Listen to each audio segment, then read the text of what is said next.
Há momentos que a gente passa dificuldades e até pensa em desistir.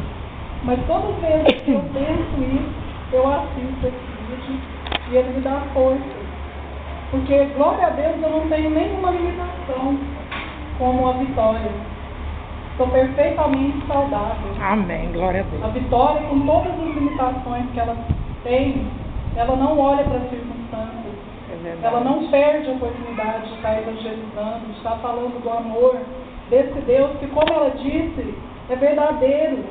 Muitas vezes nós perdemos nosso tempo falando de coisas inúteis, que não vão edificar ninguém.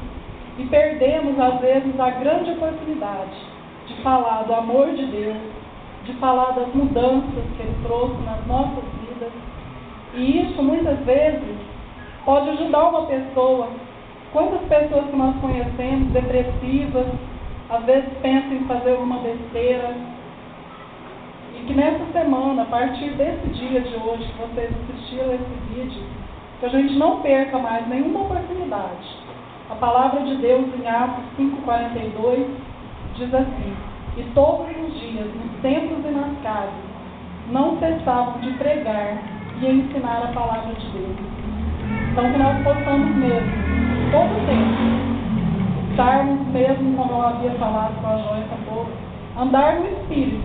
Porque se nós andamos no Espírito, nós vamos conseguir falar do amor desse Deus que mudou a minha vida, e eu creio que mudou a vida de cada um aqui.